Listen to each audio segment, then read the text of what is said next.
Hello, everyone. Welcome so much for being here. I'd like to introduce everyone to bring on Robert F. Kennedy Jr.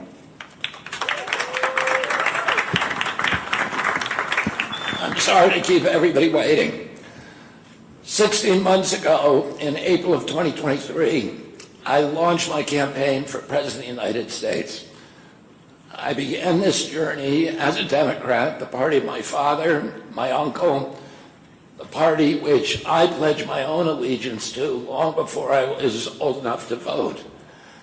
I attended my first Democratic convention at the age of 6 in 1960. And back then, the Democrats were the champions of the Constitution, of civil rights. The Democrats stood against authoritarianism, against censorship, against colonialism, imperialism, and unjust wars. We were the party of labor, of the working class.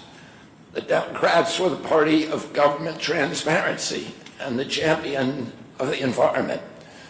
Our party was the bulwark against big money interests and corporate power. True to its name, it was the party of democracy. As you know, I left that party in October because it had departed so dramatically from the core values that I grew up with. It had become the party of war, censorship, corruption, big pharma, big tech, big ag, and big money. When it abandoned democracy by canceling the primary to conceal the cognitive decline of the sitting president, I left the party to run as an independent. The mainstream of American politics and journalism derided my decision. Conventional wisdom said that it would be impossible even to get on the ballot as an independent because each state poses an insurmountable tangle of arbitrary rules for collecting signatures. I would need over 1 million signatures, something no presidential candidate in history had ever achieved. And then I'd need a team of attorneys and millions of dollars to handle all the legal challenges from the DNC. The naysayers told us that we were climbing a glass version of Mount Impossible. So the first thing I want to tell you is that we proved them wrong. We did it because beneath the radar of mainstream media organs, we inspired a massive independent political movement.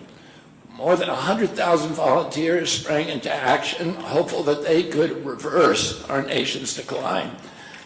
Many worked 10-hour days, sometimes in blizzards and blazing heat. They sacrificed family time, personal commitments, and sleep month after month, energized by a shared vision of a nation healed of its divisions. They set up tables at churches and farmers' markets. They canvassed door to door.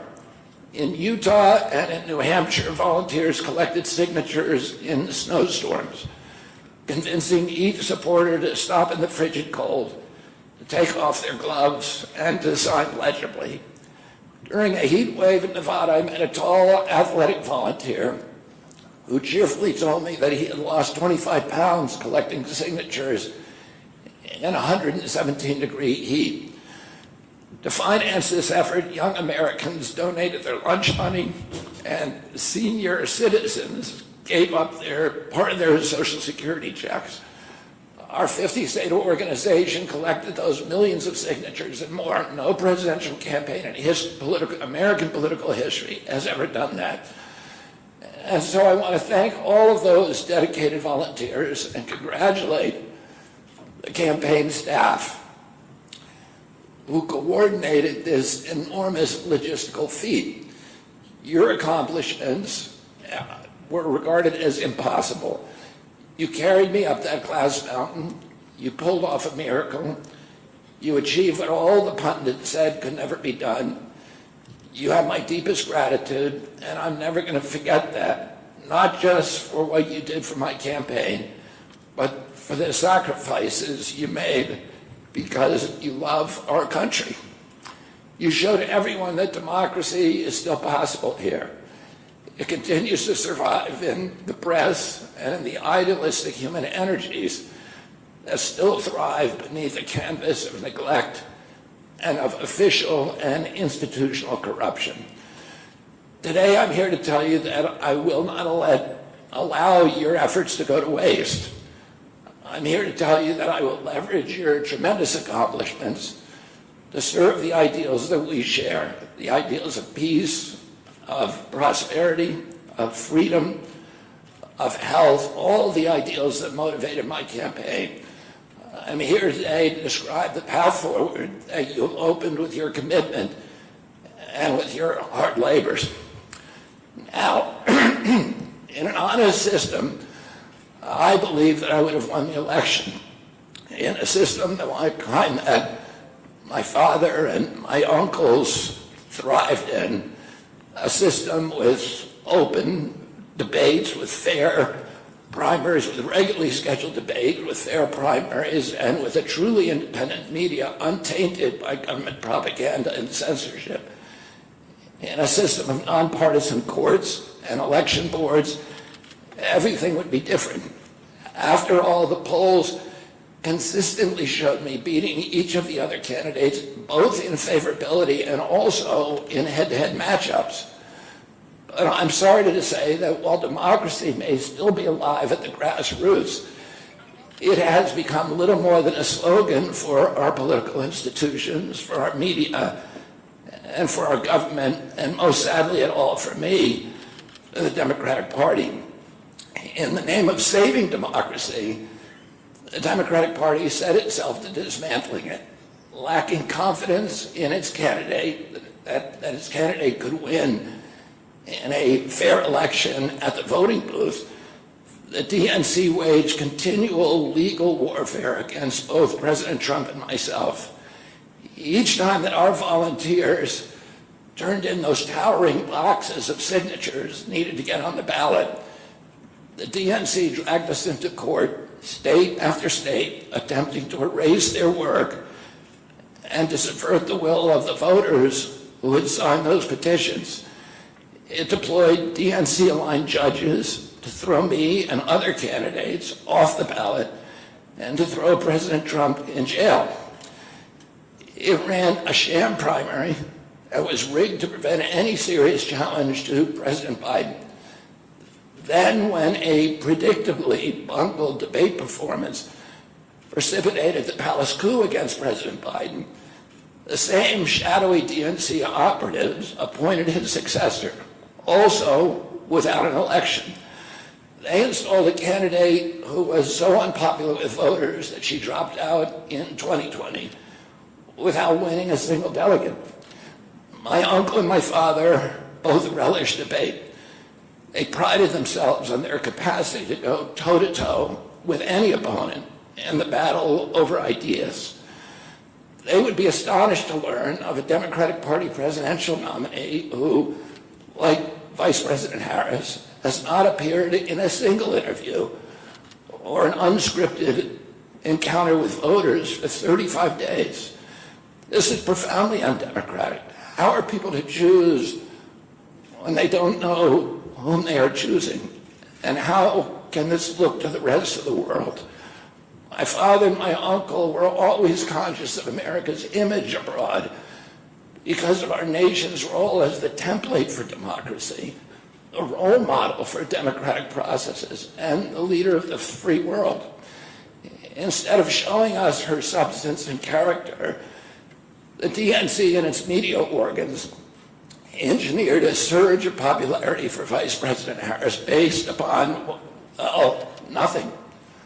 No policies, no interviews, no debates, only smoke and mirrors and balloons in a highly produced Chicago circus. There in Chicago, a string of Democratic speakers mentioned Donald Trump 147 times just on the first day. Who needs a policy when you have Trump to hate? In contrast, at the RNC convention, President Biden was mentioned only twice in 4 days. I do interviews every day. Many of you have interviewed me, Anybody who asks gets to interview me. Some days I do as many as 10. President Trump, who actually was nominated and won an election, also does interviews daily. How did the Democratic Party choose a candidate that has never done an interview or debate during the entire election cycle? We know the answers. They did it by weaponizing the government agencies. They did it by abandoning democracy. They did it by suing the opposition and by disenfranchising American voters. What most alarms me isn't how the Democratic Party conducts its internal affairs or runs its candidates. What alarms me is the resort to censorship and media control and the weaponization of the federal agencies.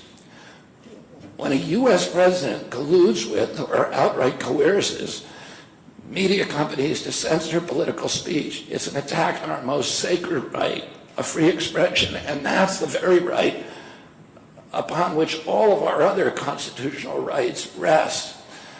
President Biden mocked Vladimir Putin's 88% landslide in the Russian elections, observing that Putin and his party controlled the Russian press and that Putin prevented serious opponents from appearing on the ballot. But here in America, the DNC also prevented opponents from appearing on the ballot. And our television networks expose themselves as Democratic Party organs.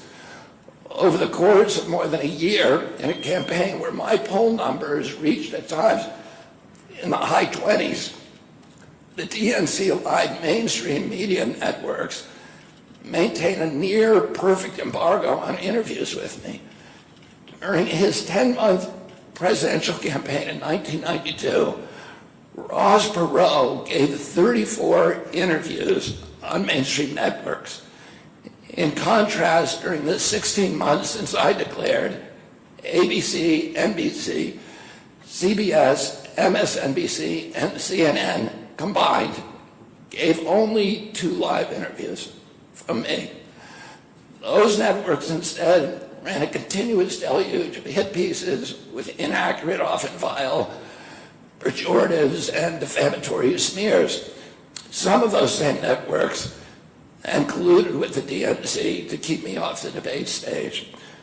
Representatives of those networks are in this room right now, and I'll just take a moment to ask you to consider the many ways that your institutions have abdicated this really sacred responsibility, the duty of a free press to safeguard democracy and to challenge always the party in power. Instead of maintaining that posture of fierce skepticism toward authority, your institutions have made themselves government mouthpieces and stenographers for the organs of power. You didn't alone cause the devolution of American democracy, but you could have prevented it. The Democratic Party's censorship of social media was even more of a naked exercise of executive power. This week, a federal judge, Terry Doty, upheld my injunction against President Biden, calling the White House's censorship project, quote, the most egregious violation of the First Amendment in the history of the United States of America. Doty's previous 155-page decision details how just 37 hours after he took the oath of office, swearing to uphold the Constitution, President Biden and his White House opened up a portal and then invited the CIA, the FBI, CISA, which is a censorship agency, it's the center of the censorship industrial complex, DHS, the IRS, and other agencies to censor me and other political dissidents on social media. Even today, users who try to post my campaign videos to Facebook or YouTube get messages that this content violates community standards.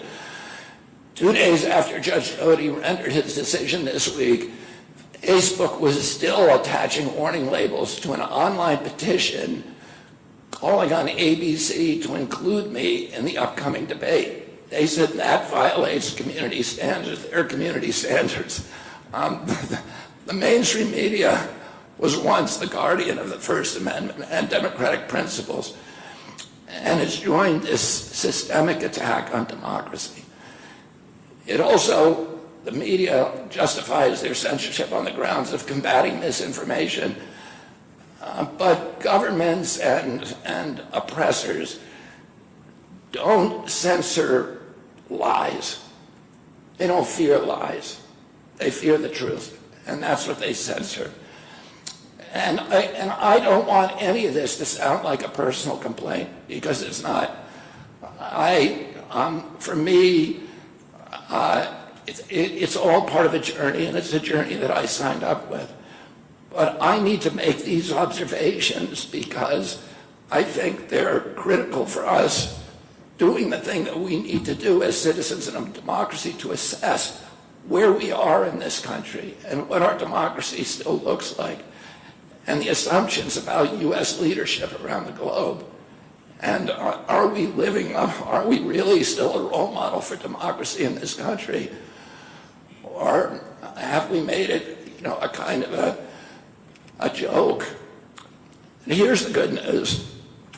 While mainstream outlets denied me a critical platform, they didn't shut down my ideas, which have especially flourished among young voters and independent voters, thanks to the alternative media. Many months ago, I promised the American people that I would withdraw from the race if I became a spoiler. A spoiler is someone who altered the outcome of the election but had no chance of winning. In my heart, I no longer believe that I have a realistic path to electoral victory in the face of this relentless systematic censorship and media control. So I cannot in good conscience ask my staff and volunteers to keep working their long hours or ask my donors to keep giving when I cannot honestly tell them that I have a real path to the White House.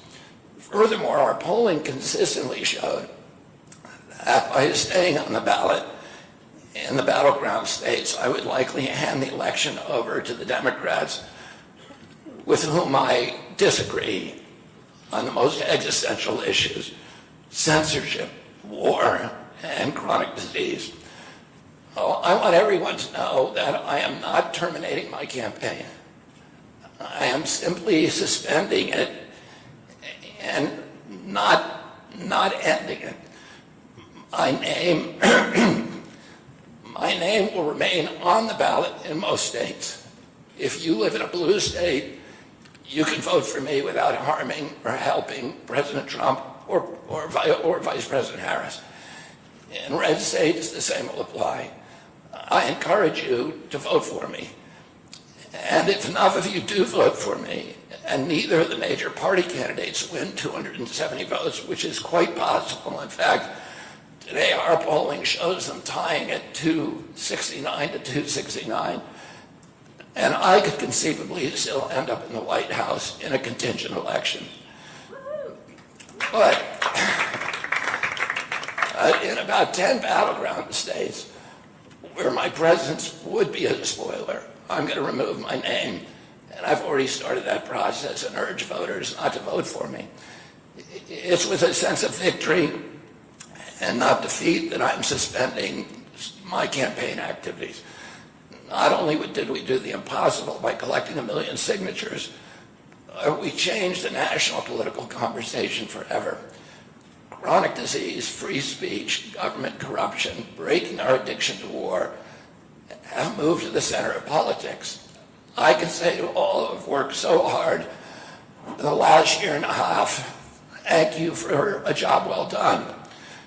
3 great causes drove me to enter this race in the first place, primarily. And these are the principal causes that persuaded me to leave the Democratic Party and run as an independent.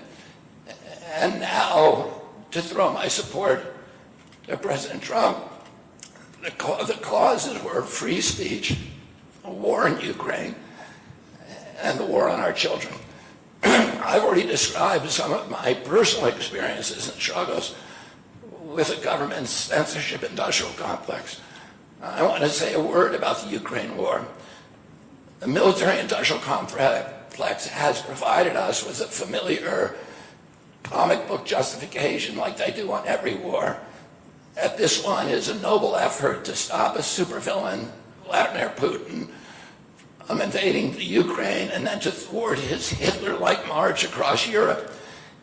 In fact, tiny Ukraine is a proxy in a geopolitical struggle initiated by the ambitions of the U.S. neocons for American global hegemony.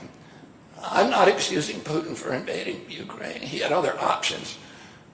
But the war is Russia's predictable response to the reckless neocon project of extending NATO to encircle Russia, a hostile act. The credulous media rarely explain to Americans that we unilaterally walked away from 2 intermediate nuclear weapons treaties with Russia and then put nuclear-ready Aegis missile systems in Romania and Poland. This is a hostile act. And that the Biden White House repeatedly spurned Russia's offer to settle this war peacefully. The Ukraine war began in 2014 when U.S. agencies overthrew the democratically elected government of Ukraine and installed a hand-picked pro-Western government that launched this deadly civil war against ethnic Russians in Ukraine. In 2019, America walked away from a peace treaty, the Minsk Agreement, that had been negotiated between Russia and Ukraine by European nations. And then in April of 2022, we wanted the war. In April of 2022, President Biden sent Boris Johnson to Ukraine to force President Zelensky to tear up a peace agreement that he and the Russians had already signed, and the Russians were withdrawing troops from Kiev and Donbass and Lugansk. And that peace agreement would have brought peace to the region and would have allowed Donbass and Lugansk to remain part of Ukraine. President Biden stated that month that his objective in the war was regime change in Russia.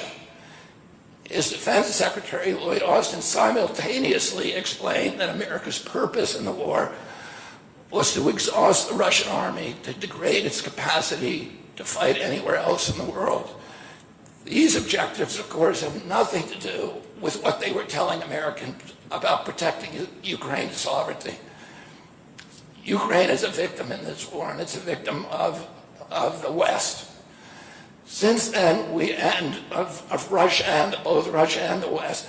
Since then, we have, since tearing up that agreement, forcing Zelensky to tear up the agreement, we've squandered the flower of Ukrainian youth, as many as 600,000 Ukrainian kids, and over 100,000 Russian kids, all of whom we should be mourning, have died, and the Ukraine's infrastructure is destroyed.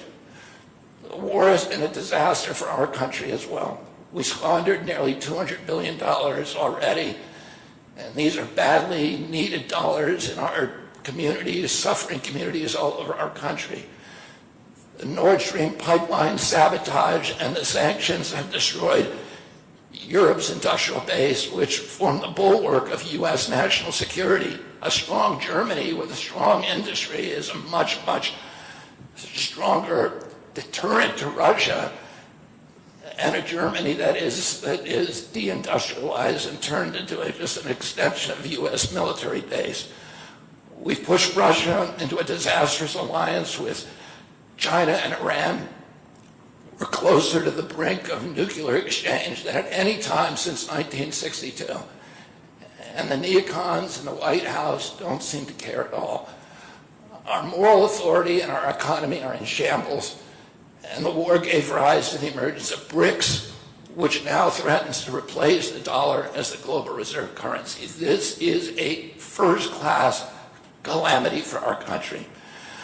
Judging by her bellicose, belligerent speech last night in Chicago, we can assume that President Harris will be an enthusiastic advocate for this and other neocon military adventures. And President Trump says that he will reopen negotiations with President Putin and end the war overnight as soon as he becomes president. This alone would justify my support for his campaign.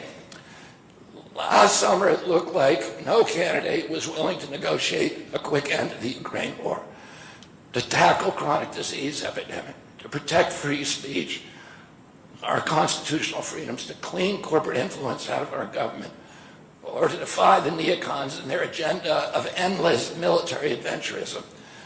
But now one of the two candidates has adopted these issues as his own, to the point where he has asked to enlist me in his administration. I'm speaking, of course, of Donald Trump. Less than 2 hours after President Trump narrowly escaped assassination, Callie Means called me on my cell phone. I was then in Las Vegas. Callie is arguably the leading advocate for food safety, for soil regeneration, and for ending the chronic disease epidemic that is destroying America's health and ruining our economy. Callie has exposed the insidious corruption at the FDA, the NIH, the HHS, and the USDA that has caused the epidemic. Callie had been working on and off for my campaign, advising me on those subjects since the beginning. And those subjects have been my primary focus for the last 20 years. I was delighted when Callie told me that day that he had also been advising President Trump. He told me President Trump was anxious to talk to me about chronic disease and other subjects, and to explore avenues of cooperation. He asked if I would take a call from the president. President Trump telephoned me a few minutes later, and I met with him the following day. A few weeks later, I met again with President Trump and his family members and closest advisors in Florida. In a series of long, intense discussions, I was surprised to discover that we are aligned on many key issues. In those meetings, he suggested that we join forces as a unity party. We talked about Abraham Lincoln's team of rivals. That arrangement would allow us to disagree publicly and privately, and fiercely, if need be, on issues over which we differ, while working together on the existential issues upon which we are in concordance. I was a ferocious critic of many of the policies during his first administration, and there are still issues and approaches upon which we continue to have very serious differences. But we are aligned with each other on other key issues, like ending the forever wars, ending the childhood disease epidemics, securing the border, protecting freedom of speech, unraveling the corporate capture of our regulatory agencies, getting the U.S. intelligence agencies out of the business of propagandizing and censoring and surveilling Americans and interfering with our elections. Following my first discussion with President Trump, I tried unsuccessfully to open similar discussions with Vice President Harris. Vice President Harris declined to meet or even to speak with me. Suspending my candidacy is a heart-rending decision for me, but I'm convinced that it's the best hope for ending the Ukraine war and ending the chronic disease epidemic that is eroding our nation's vitality from the inside, and for finally protecting free speech. I feel a moral obligation to use this opportunity to save millions of American children above all things. In case some of you don't realize how dire the condition is of our children's health and chronic disease in general, I would urge you to view Dr. Carlson's recent interview with Callie Means and his sister, Dr. Casey Means, who is the top graduate of her class at Stanford Medical School. This is an issue that affects all of us far more directly and urgently than any culture war issue, and all the other issues that we obsess on and that are tearing apart our country. This is the most important issue. Therefore, it has the potential to bring us together. So let me share a little bit about why I believe it's so urgent. Today, we spend more on healthcare than any country on earth, twice what they pay in Europe. And yet we have the worst health outcomes of any nation in the world. We're about 79th in health outcomes behind Costa Rica and Nicaragua and Mongolia and other countries. Nobody has a chronic disease burden like we have. And during the COVID epidemic, we had the highest body count of any country in the world. We had 16% of the COVID deaths, and we only have 4.2% of the world's population. And CDC says that's because we are the sickest people on earth. We have the highest chronic disease rate on earth. And the average American who died from COVID had 3.8 chronic diseases. So these were people who had immune system collapse, who had mitochondrial dysfunction. And no other country has anything like this. 2/3 of American adults and children suffer from chronic health issues. 50 years ago, that number was less than 1%. So we've gone from 1% to 66%. In America, 74% of Americans are now overweight or obese, and 50% of our children. 120 years ago, when somebody was obese, they were sent to the circus. There were case reports done about them. Obesity was almost unknown. In Japan, the childhood obesity rate is 3% compared to 50% here. Half of Americans have pre-diabetes or type 2 diabetes. When my uncle was president, I was a boy, juvenile diabetes was effectively non-existent. A typical pediatrician would see one case of diabetes during his entire career, a 40 or 50-year career.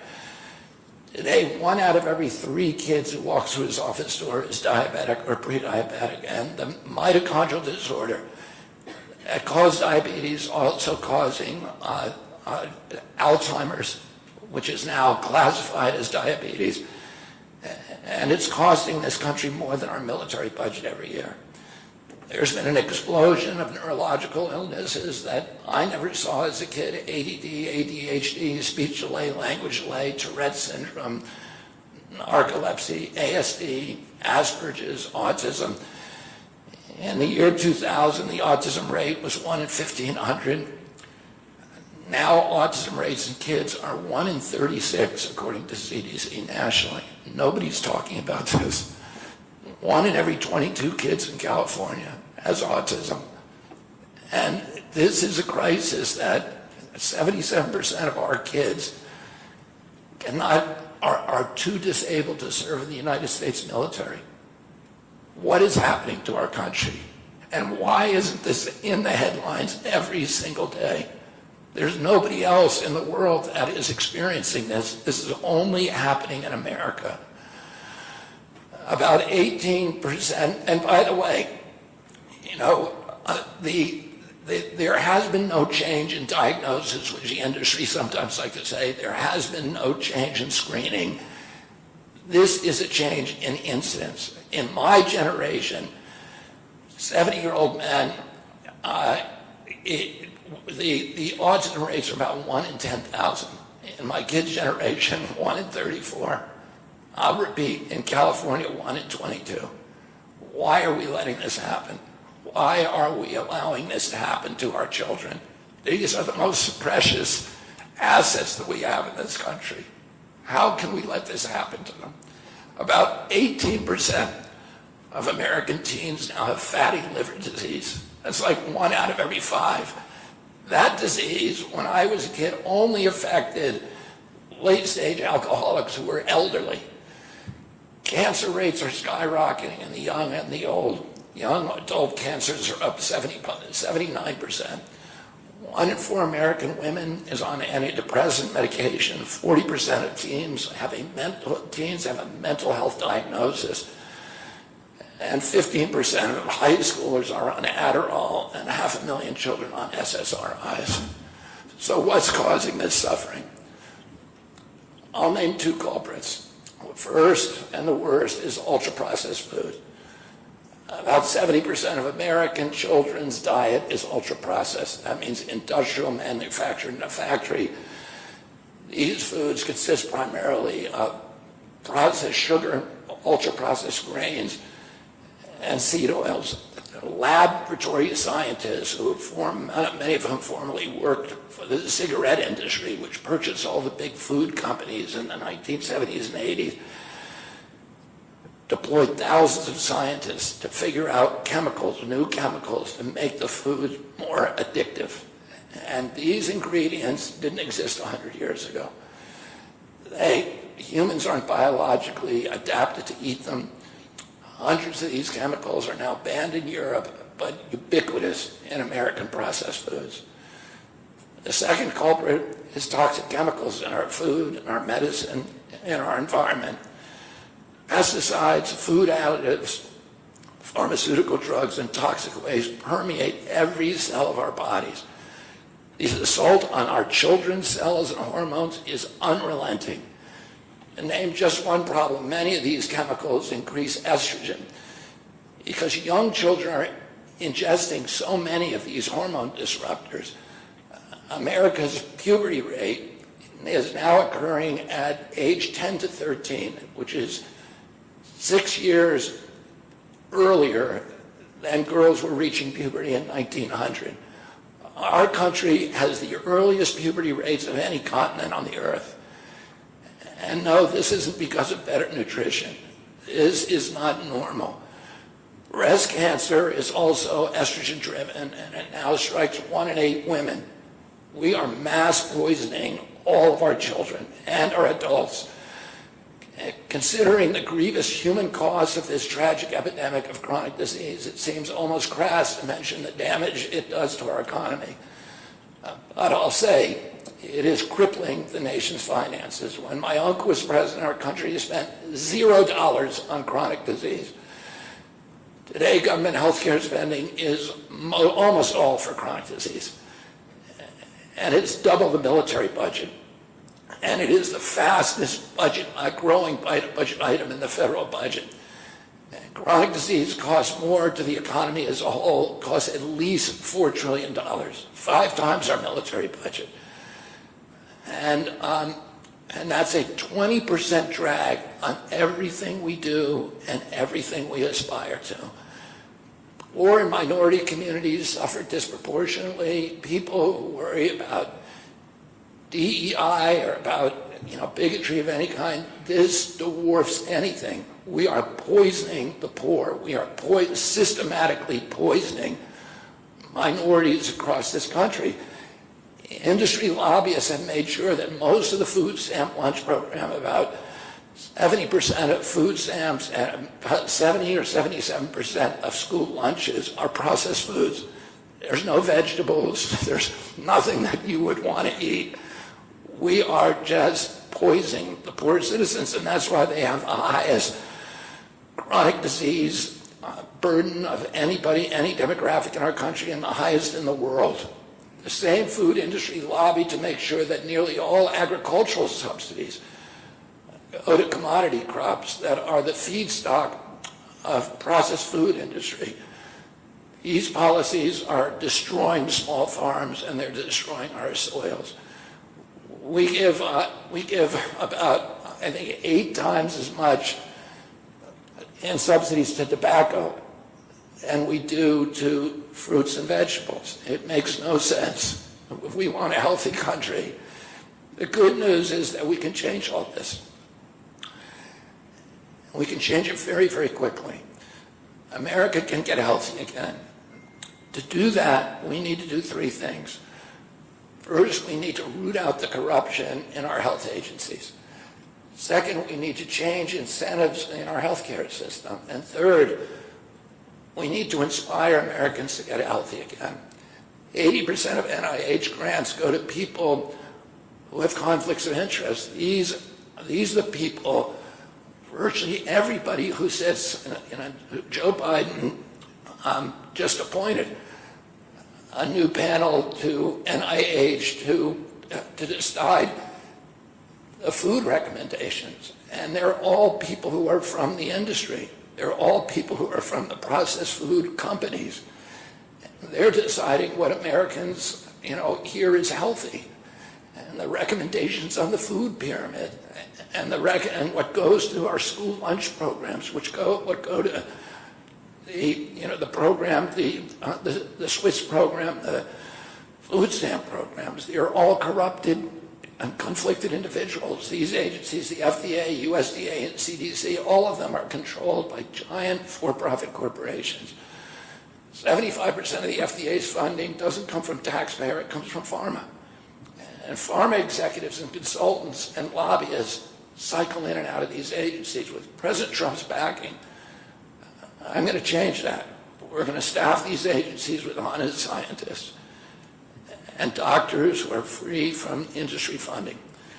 We're going to make sure the decisions of consumers, doctors, and patients are informed by unbiased science. A sick child is the best thing for the pharmaceutical industry. When American children or adults get sick with a chronic condition, they're put on medication for their entire life.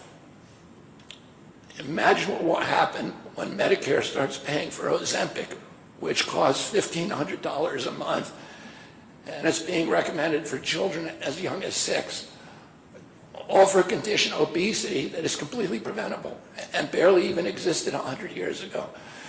And 74% of Americans are obese. The cost, if all of them took their Ozempic prescription, is $3 trillion a year. This is a drug that is made by Novo Nordisk, the biggest company in Europe. It's a Danish company, and the Danish government does not recommend it. It recommends change in diet to treat obesity and exercise. And in our country, the recommendation now is for Ozempic to children at age 6. Novo Nordisk is the biggest company in Europe, and virtually its entire value is based upon its projections of what it's going to sell, of the Ozempic it's going to sell to America. And we have the food lobbyists have a bill in front of Congress today that is backed by the White House, backed by Vice President Harris and President Biden, to allow this to happen. This $3 trillion cost that is going to bankrupt our country.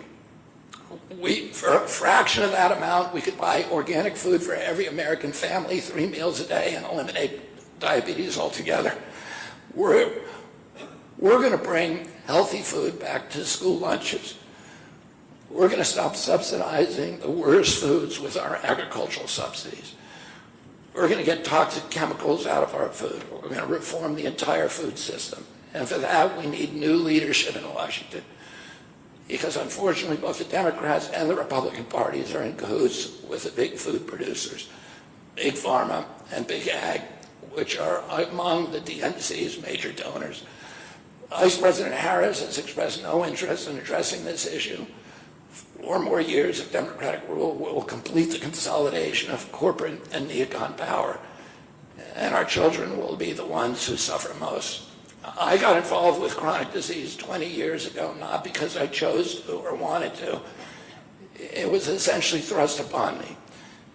It was an issue that should have been central to the environmental movement. I was a central leader at that time, but it was widely ignored by all the institutions, including the NGOs, who should have been protecting our kids against toxins. It was an orphaned issue, and I had a weakness for orphans. I watched generations of children get sicker and sicker. I had 11 siblings, and I had 7 kids myself. I was conscious of what was happening in their classrooms and to their friends, and I watched these sick kids, these damaged kids. In that generation, almost all of them are damaged. And nobody in power seemed to care or to even notice. For 19 years, I prayed every morning that God would put me in a position to end this calamity. The chronic disease crisis was one of the primary reasons for my running for president, along with ending censorship in the Ukraine war. It's the reason I've made the heart-wrenching decision to suspend my campaign and to support President Trump. This decision is agonizing for me because of the difficulties it causes my wife and my children and my friends. But I have the certainty that this is what I've meant to do. And that certainty gives me internal peace, even in storms. If I'm given the chance to fix the chronic disease crisis and reform our food production, I promise that within 2 years, we will watch chronic disease burden lift dramatically. We will make Americans healthy again. Within 4 years, America will be a healthy country. We will be stronger, more resilient, more optimistic, and happier. I won't fail in doing this. Ultimately, the future, however it happens, is in God's hands and in the hands of the American voters and those of President Trump. If President Trump is elected and honors his word, the vast burden of chronic disease that now demoralizes and bankrupts the country will disappear. This is a spiritual journey for me. I reached my decision through deep prayer, through hard-nosed logic, and I asked myself, what choices must I make to maximize my chances to save America's children and restore national health? I felt that if I refused this opportunity, I would not be able to look myself in the mirror, knowing that I could have saved lives of countless children and reversed this country's chronic disease epidemic. I'm 70 years old. I may have a decade to be effective. I can't imagine that President Harris would allow me or anyone to solve these dire problems. After 8 years of President Harris, any opportunity for me to fix the problem will be out of my reach forever. President Trump has told me that he wants this to be his legacy. I'm choosing to believe that this time he will follow through. His son, his biggest donors, his closest friends, and all support this objective. My joining the Trump campaign will be a difficult sacrifice for my wife and children, but worthwhile if there's even a small chance of saving these kids. Ultimately, the only thing that will save our country and our children is if we choose to love our kids more than we hate each other. That's why I launched my campaign, to unify America. My dad and uncle made such an enduring mark on the character of our nation, not so much because of any particular policies that they promoted, but because they were able to inspire profound love for our country and to fortify our sense of ourselves as a national community held together by ideals. They were able to put their love into the intentions and hearts of ordinary Americans and to unify a national populist movement of Americans, blacks and whites, Hispanics, urban and rural Americans, inspired affection and love and high hopes and a culture of kindness that continue to radiate among Americans from their memory. That's the spirit on which I ran my campaign and that I intend to bring into the campaign of President Trump. Instead of vitriol and polarization, I will appeal to the values that unite us, the goals that we could achieve if only we weren't at each other's throats. The most unifying theme for all Americans is that we all love our children. If we all unite around that issue now, we can finally give them the protection, the health, and the future that they deserve. Thank you all very much.